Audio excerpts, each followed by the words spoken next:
학생들의 인권을 주장하고 교사들의 인권도 주장하다 보니까 서로 간에 권력이 충돌하는 거예요. 그래서 자기가 문제를 조정할 때 국가가 어떻게 그것을 조정할 수도 없습니다. 근데 성경에서 말하는 제자라는 것은 이 동양 문화에서 말하는 제자예요. 그래서 우리가 아는 대로 스승과 제자, 그럼 적어도 유이태하고 허준을 생각해 보세요. 그 정도 돼야 스승과 제자 사이입니다. 성경에서 얘기하고 있는 제자도 이와 같은 개념으로 예수님께서 우리에게 소개해 주고 있다는 사실이죠. 여러분, 이런 차원에서 제자라는 단어를 연상하면서 허준을 생각하면서 성경을 읽어가야 됩니다.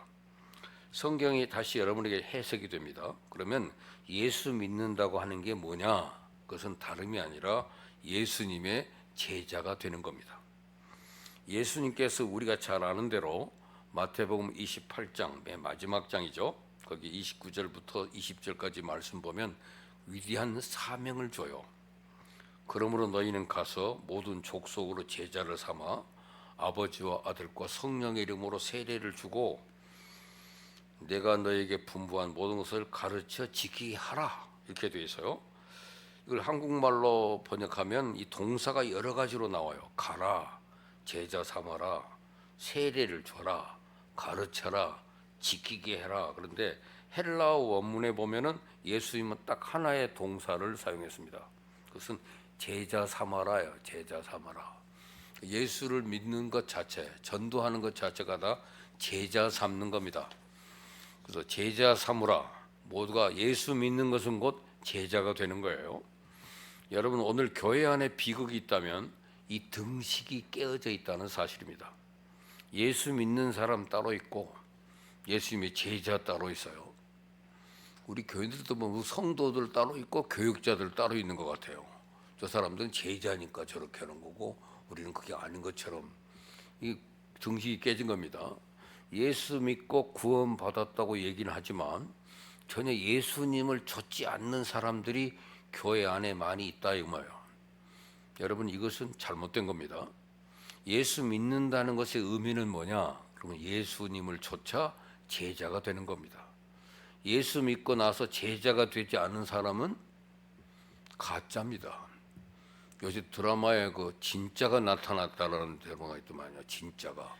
진짜하고 가짜인데 이건 예수 믿으면서 제자가 아니면 가짜예요. 예수 믿는다고 말은 하지만 예수님의 제자가 아닌, 즉 참 마음으로 예수님을 영접하지 않은 폼으로 겉으로만 신앙생활하는 사람이 말세가 되면 교회 안에 많이 늘어날 것이다. 예수님이 예언을 하셨어요. 먼저 여러분에게 묻고 싶은 것은 여러분들이 신자입니까? 그럴 때마다 여러분 대답은 뭐가 나옵니까? 예, 신자입니다. 신자. 정말 구원 받았습니까? 예, 받았습니다. 정말 예수님을 마음에 모셨습니까? 네, 받았습니다. 이렇게 한다면 다음 질문이 뭐냐면 그러면 당신은 제자입니까? 그럴 때마다 대답이 뭐가 나와야 돼요? 예, 나는 예수님의 제자입니다. 이렇게 나와야 정석입니다. 한번 제가 물어볼게요. 여러분은 제자입니까? 예, 나는 예수님의 제자입니다. 이렇게 대답해야 정석이란 말이에요. 다시 한번, 당신은 제자입니까? 예, 이렇게 선포할 수 있어야 돼요. 그것이 하나님과 사람 앞에서. 오늘 본문을 통해서 몇 가지 말씀드리려고 하는 것은, 오늘 이 본문 이 내용에는 베드로가 예수님 말씀에 순종해가지고 기적적으로 고기를 많이 잡은 사건을 기록하고 있어요. 그러나 우리가 이 본문을 단순히 야, 베드로가 예수님 말씀에 순종했더니 왕창 고기 잡았구나 하는 기적적인 고기잡이 사건으로 이해한다면 여러분이 이 본문의 말씀을 전혀 이해하지 못한 겁니다. 예수님 그런 뜻에서 이 말씀을 기록한 게 아니에요. 본문 속에서 우리가 중요하게 눈여겨봐야 될 요점 몇 가지가 있습니다. 첫 번째는 본문의 전체적인 초점이 여러 제자가 많이 나오지만은 베드로에게 맞춰져 있다는 사실입니다. 4절 보세요. 거기 보면 말씀을 마치시고 누구에게? 시몬에게 이르시되, 그죠? 깊은 데로 가서 그물을 내려 고기를 잡으라. 오늘 이 깊은 데로 가라는 명령은 시몬에게 내려진 겁니다.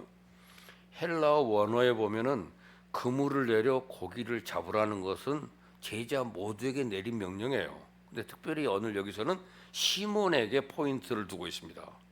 오늘 본문의 모든 사건이 다 그래요. 즉 예수님께서는 한 사람의 평범한 사람을 불러서 당신의 제자로 만드는 과정을 우리에게 설명해 주고 있는 겁니다. 우리가 어떻게 평범한 사람에서부터 출발해서 예수님의 참 제자가 될 수 있는가? 오늘 11절 보니까 육지에다가 배들을 대고 다 버려두고 예수님을 따랐다 그랬잖아요. 제자가 됐다는 뜻입니다. 오늘 한 사람이 어떻게 제자가 됐는가 그것을 보여주는 거기 때문에 두 번째 우리가 눈여겨볼 것은 베드로가 이 고기를 많이 잡았다는 이 기적을 통해서 예수님이 누구신지를 발견했고 자신이 누구인가를 발견했다는 겁니다. 어떻게 제자가 될 수 있느냐? 제자가 되는 길은 하나님이 누구신가를 발견함과 동시에 내가 누구인지를 돌아보는 일이 계속되어야 된다는 사실입니다. 그 세 번째는 예수님과 자신에 대해 깨달은 자의 직업의 전환입니다. 예수님을 만난 자, 예수님을 정말로 믿은 자에게는 전환, 즉 변화가 있다는 겁니다. 여러분, 예수님의 사역이 뭡니까? 죄인을 불러 변화시켜서 그들에게 새로운 사명을 주시는 겁니다. 예수 믿는 것은 바로 변화받는 거예요. 정말 예수 믿는 사람은 변화를 받아야 됩니다. 변화가 없다면 그것은 예수 믿는 게 아니에요. 1년 전의 생각과 5년 전의 생각과 1년 전의 말투와 오늘의 말투와 1년 전의 남편 노릇과 1년 전의 아내 노릇과 똑같다고 하면 그것은 전혀 예수 믿는 게 아니에요. 한번 생각해 보세요. 살아계신 하나님을 우리가 매일매일 만나는데 어떻게 어제와 오늘이 똑같을 수가 있겠습니까? 변화받지 않는 것, 이 가짜입니다. 예배 시간에 늦는 사람 보면 가끔 늦을 수도 있죠. 제주도에 가니까 그 교회는 11시 예배가 없더라고요. 왜 11시 예배를 안 오고 주보에 11시 10분이라고 써놨더라고. 그래서 모두가 다 11시에 예배인데 당신은 11시 10분이라고 써놨냐 그랬더니 그게 인간에게 주는 자유함을 줄 수 있다는 거예요. 11시 10분이라 그래야 늦어져도 마음이 편하다는 거예요. 그래서 자기 교회에서는 주일날 예배를 11시 10분으로 정해놓고 예배는 11시에 이미 찬양하고 있대요. 그렇지만은 11시 10분이라 해야 내가 늦었다고 하는 부담감을 갖지 않고 예배 드릴 수 있게 한다. 상당히 현명한 생각을 했다고 생각을 해요. 어떻든 예배에서 늦는데 항상 우리가 기억할 일은 자기가 변화돼야 된다는 얘기를 기억하세요. 그도 내가 예전보다는 달라졌다. 변화된 모습이 있어야 됩니다. 어떤 사람 예배 시간에 조는데 1년 내내 졸아요. 그 사람은 진짜 교인이 아닙니다. 가짜예요. 변화가 없는 것, 그것은 전혀 예수 믿는 것이 아니라고 주님이 이 본문을 통해 이렇게 설명해 주고 있는 겁니다. 어떻게 우리가 변화를 받아 새로운 사명을 가지고 새로운 삶으로 새로운 제자로 남은 시대를 살아갈 수 있을까? 그래서 오늘 본문은 우리에게 어떻게 하면 제자 되는가를 가르쳐주는 중요한 메시지가 담겼습니다. 그래서 오늘 이 본문을 통해서 우리가 제자 되는 비결 몇 가지를 우리가 생각해 보려고 하는데, 첫째는 아름다운 순종이 있어야 된다는 사실입니다. 아까 말했던 대로 게네사렛 호숫가, 디베랴 바다, 갈릴리 바다 다 똑같아요. 거기에 예수님이 도착했습니다. 수많은 사람이 몰려왔습니다. 근데 마침 거기 배가 두 척이 있었어요. 그래서 마침 그 배가 베드로의 배입니다. 그래서 예수님이 부탁을 했습니다. 나를 싣고 이 배를 약간 무태서 멀리 띄워달라. 그 말은 내가 네 배를 강단으로 써야 되겠다 말이죠. 바람은 늘 바다에서 산으로 불거든요. 마이크가 없었던 당시 상황을 한번 연상해 봅니다. 약간 비탈이 진 곳에 수많은 사람들을 앉혀놨습니다. 그 예수님이 무태서 약 20-30m 배를 띄워서 바람을 뒤에 등지고 말씀을 하십니다. 파도 소리가 약간 들리면서 얼마나 소리가 잘 들렸겠어요. 그러니까 갈릴리 호수니까 그 파도가 많지 않아요. 호수는 좀 잔잔하잖아요. 그래서 얼마나 시간을 들여서 설교를 했을 겁니다.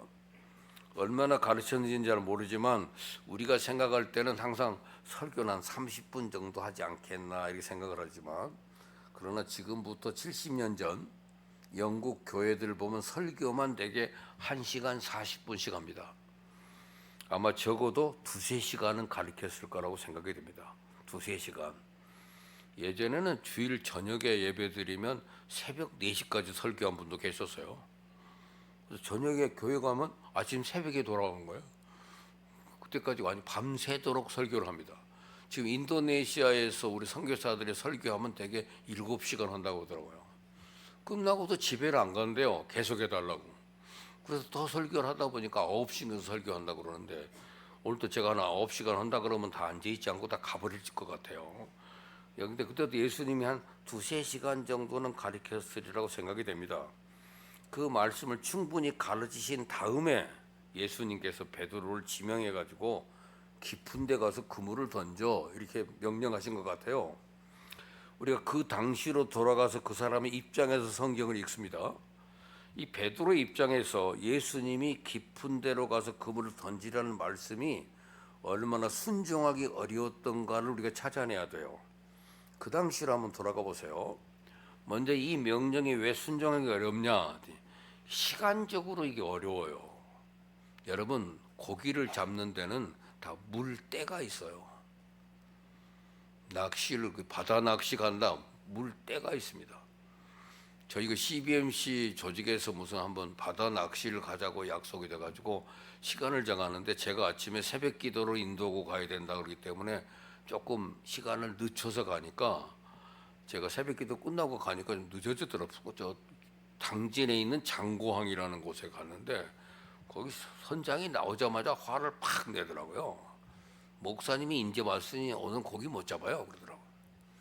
물때가 새벽 3시래. 그러니까 다음에 오실 때는 오늘은 그냥 배만 타고 구경하시고, 그다음 다음에 오실 때는 미리 와서 하루 주무시고 새벽 3시에 나가야 된대. 그때가 물때가 있어서 그때 나가야 고기를 잡는 거예요. 그래요. 그러니까 이거 시간적으로 보니까 지금 낮이에요. 밤에 나가서 고기를 잡아서 새벽에 배가 들어오는 건데, 얕은 곳에서는 낚시를 하고, 낚시를 낮에 할 수도 있지만은 밤이 깊은 데 가서 그물을 내리는 거예요. 도저히 지금 시간적으로는 고기가 잡힐 시간이 아니에요. 근데 예수님께서 명령하신 이 그물은 아마 깊은 데 쓰는, 아주 큰 그물을 가지고 나가서 바다 깊은 데 가서 그물을 던지는 건데, 그렇게 하라는 거예요. 지금 이 명령이 쉽지 않은 또 하나의 이유는 무엇보다 그들은 피곤에 지쳐 있었다는 사실입니다. 5절을 보세요. 시몬이 대답하여 이르되 선생님, 뭐라고 그래요? 우리들이 밤이 새도록 수고하였으되 잡은 것이 없지만은, 그 말, 이 말의 그 뉘앙스를 잘 보세요. 베드로가 이 명령에 약간의 항변을 하고 있는 것 같잖아요. 은근히 예수님, 선생님, 선상님 그런 건 아니에요. 우리가 밤이 맞도록 수고를 했지만, 이 단어를 원어로 보니까 우리가 지금 굉장히 피곤해요 그 말이에요. 여러분, 얼마나 피곤했겠어요. 밤에 나가 그물을 던졌는데 고기가 많이 잡혔어요. 그렇다면 몸에서 좀 아드레날린이 많이 생겨가지고 기뻐할지 모르겠지만, 원기가 솟아날지 모르겠지만 한 마리도 못 잡았다고 그러잖아요. 그렇게 밤새 했는데 지칠 대로 지쳤는데 오셔서 배를 좀 내달라고 그러더니 금방 끝나는 줄 알았더니 한 2-3시간씩 설교하고, 고기잡이 딱 마치고 집에 가서 잠자야 되겠는지, 끝나는가 보다 이제 가서 자야지 그러고 있는데 가서 그물을 던지라는 거예요. 지금 그게 베드로가 지금 얘기하는 거예요. 선생님, 주님도 아니에요. 내가 존경은 하지만 우리가 밤이 맞도록 수고해서 아주 피곤해요. 한 마리도 잡지 못했다니까요. 베드로는 고기 잡는 데는 전문가잖아요. 예수님은 직업이 뭐예요? 목수입니다. 목수.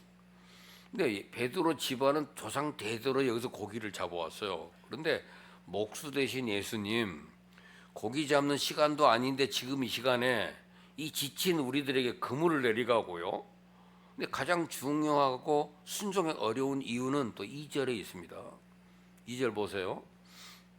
끝에 보니까 그물을 씻었다고 그랬네요. 그물 다 씻어놨는데 다음에 고기 잡으러 나갈 때 쓰기 위해서 그물을 깨끗이 다 정비해 놓고 씻어놨다는 말이에요.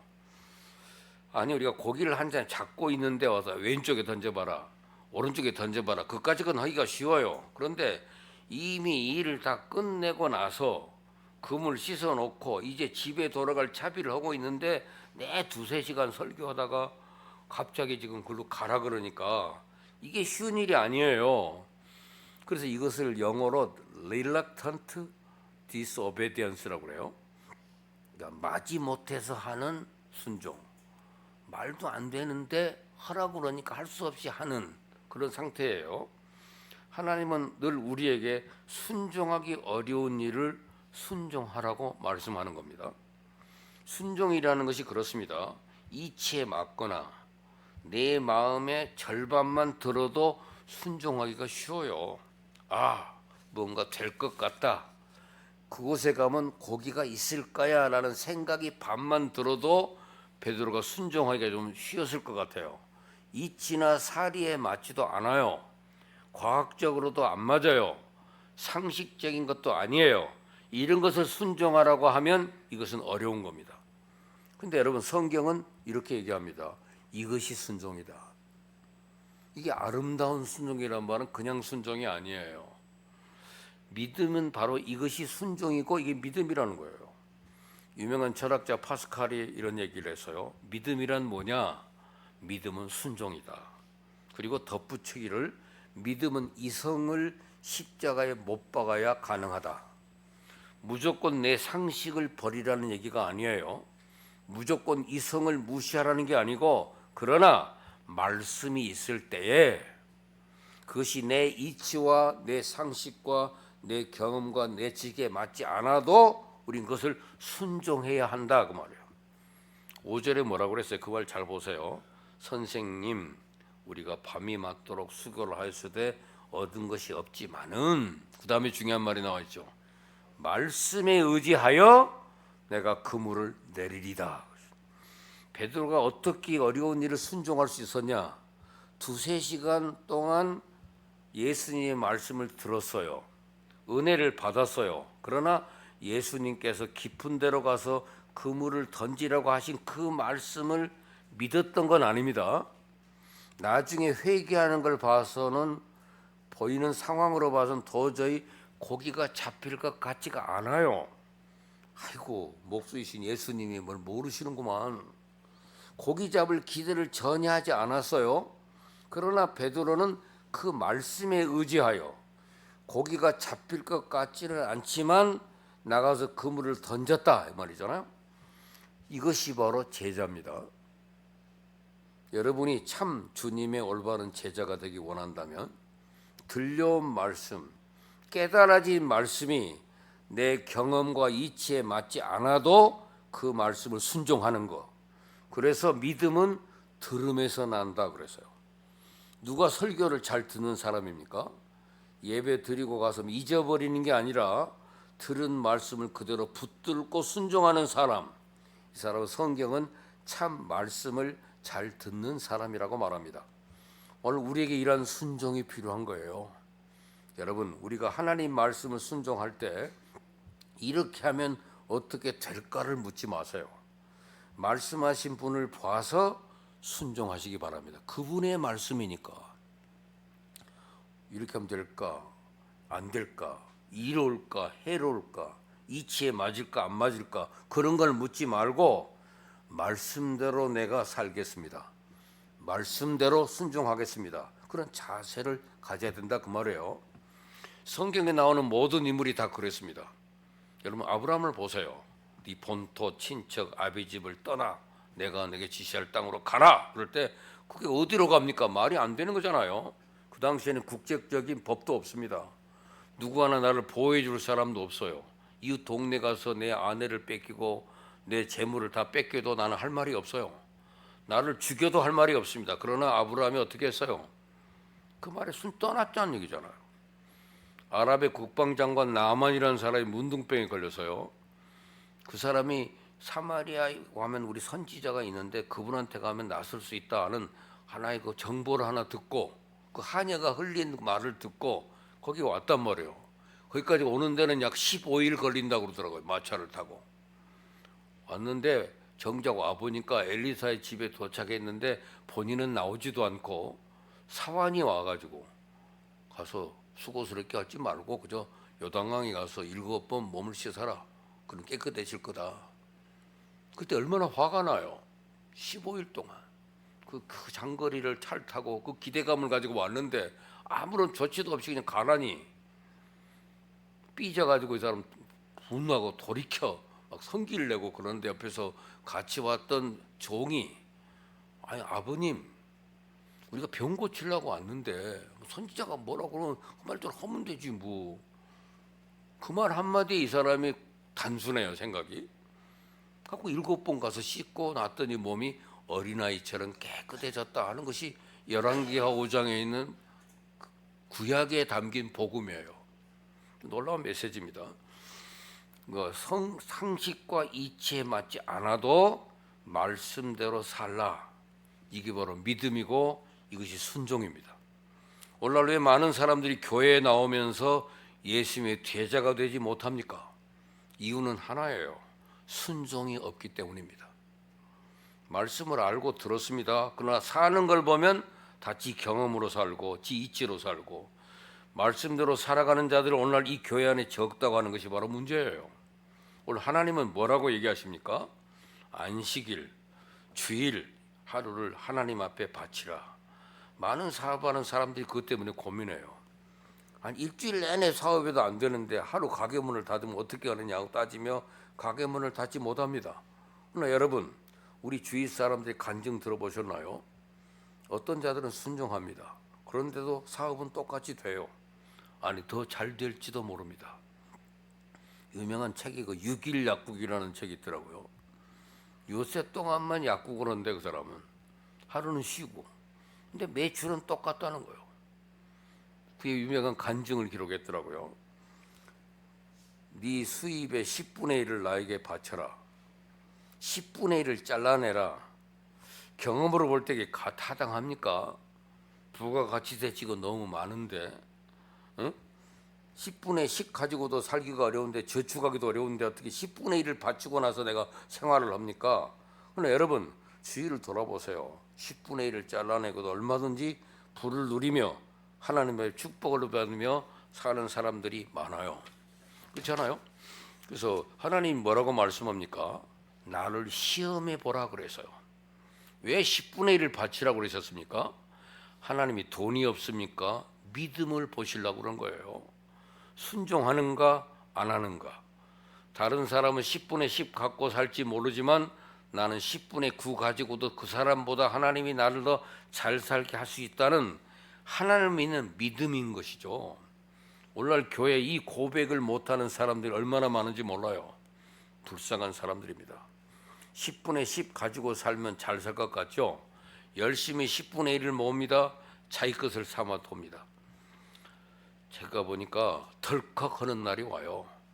사고 나서 빠져나가고 세금 때문에 빠져나가고 하나님은 당신의 것을 어떻게 가져가도 다 가져가신단 말이에요.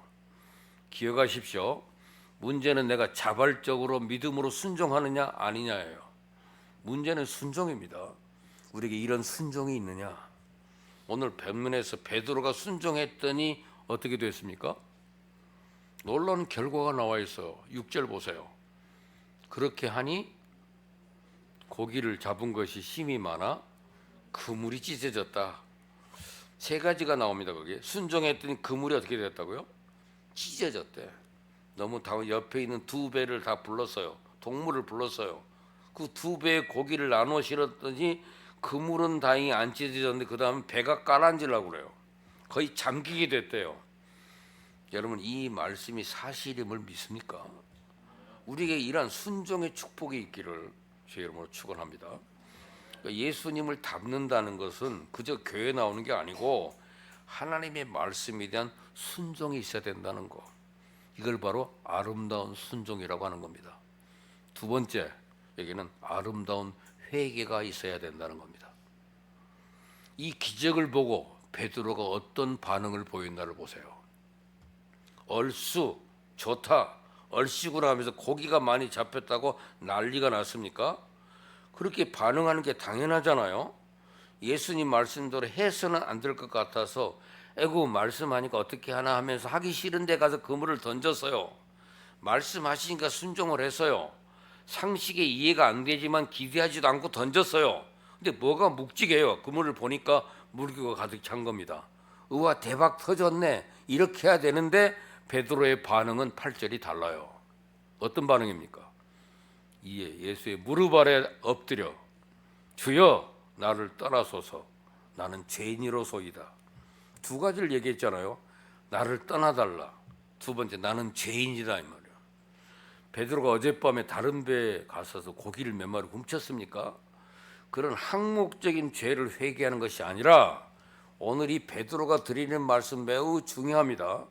무엇을 내가 잘못한 것이 아니라 하나님을 발견한 순간 나의 부족을 하나님 앞에서 발견한 거예요. 나의 추한 모습을 발견한 겁니다. 이게 회개예요. 하나님 앞에서의 자기 발견. 신앙이 뭡니까? 신앙은 늘 하나님과 나와의 관계예요. 나와 내 파트너의 관계가 아니고 하나님과 내 남편과의 관계가 아니고 하나님과 우리 자녀와의 관계를 보는 게 아니고 그건 자꾸 관계를 가지고 보면 우리 비판하게 되고 교만하게 돼요. 근데 신앙은 하나님과 나와의 관계란 말이에요. 하나님을 만나는 순간 매일매일 하나님을 발견하고 나를 발견하는 겁니다. 이 비슷한 결말을 우리는 욥기에서 발견할 수 있죠. 욥이 어떻게 했습니까? 욥은 아주 의인이었어요. 어느 날 고난이 찾아왔습니다. 어느 정도 고난입니까? 재산 잃죠, 자식 잃죠, 건강 잃죠, 아내가 떠나죠. 근데 욥의 매력은 하나님을 원망하지 않는 거예요. 마음에 원망이 없었다는 얘기는 아니에요.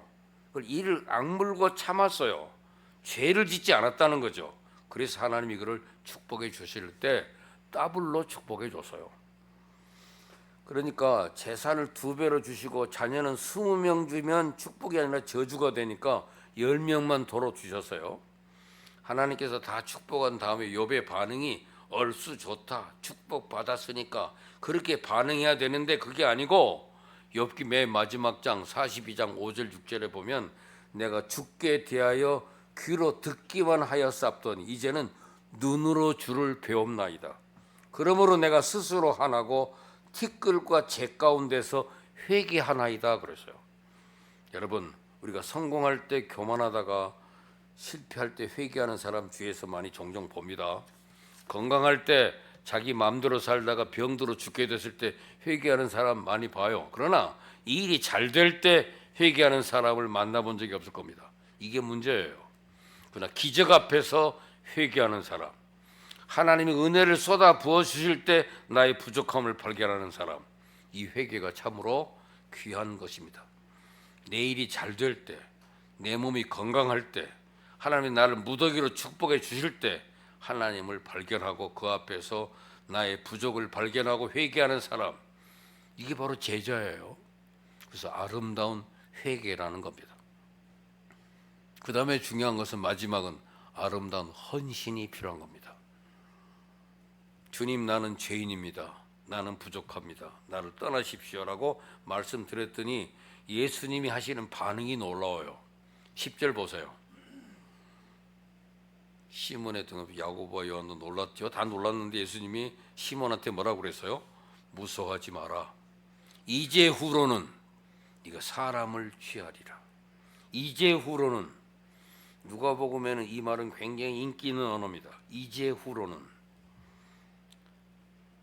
마리아가 아이를 낳는다고 하는 예언을 듣고 난 다음에 그가 말했어요. 이제 후로는 만세의 날을 복이 있다 일컬으리라.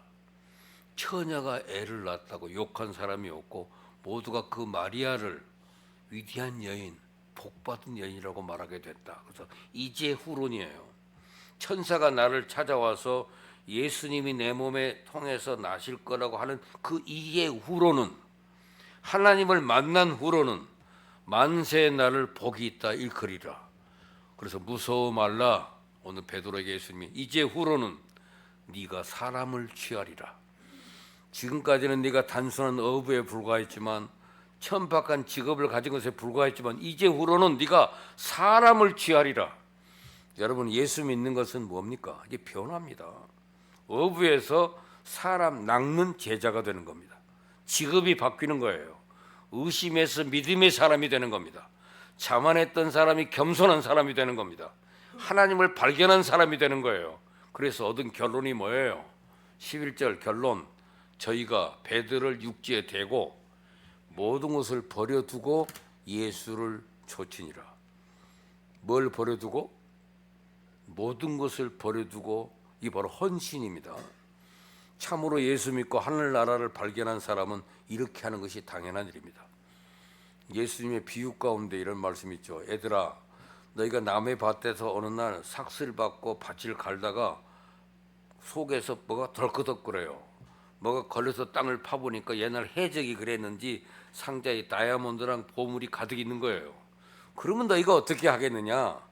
도로 묻어놓고 가서 재산, 차 있는 대로 다 팔아서 그 밭을 사지 않겠냐? 안 살 사람 손 들어보라 이 말이에요. 다 사지 않겠냐 그 말이에요. 그 다음에 말씀이 중요해요. 천국이 이와 같으니라 그랬어요. 누가 천국을 발견한 자입니까? 가치관이 바뀐 자예요. 더 이상 돈이 중요하지 않은 거예요. 참 제자가 되는 사람은 이 세상의 명예가 중요하지 않아요. 세상의 건강과 장수가 나에게 그렇게 문제가 되지 않습니다. 참으로 내게 문제가 되는 것은 하나님의 나라요, 하나님의 의인 겁니다. 그것이 변화받은 사람입니다. 이런 헌신이 있는 사람이 예수님의 제자입니다. 여러분, 누가 예수님의 참 제자입니까? 오늘 세 가지: 아름다운 순종, 아름다운 회개, 아름다운 헌신입니다. 그래서 우리가 변화된 삶으로 주님을 기쁘시게 하고 사람에게도 칭찬받는 저와 여러분이 되기를 원합니다. 기도합시다. 하나님 아버지, 오늘 이 말씀이 우리 모두에게 도전이 되게 하여 주옵소서. 우리도 아름다운 회개가 있게 하시고 아름다운 헌신 있게 하시고 아름다운 순종을 해서 하나님을 기쁘시게 하는 저들이 되어 우리를 통해서 하나님의 위대한 역사가 나타나게 하옵소서. 예수님 이름으로 기도합니다. 아멘.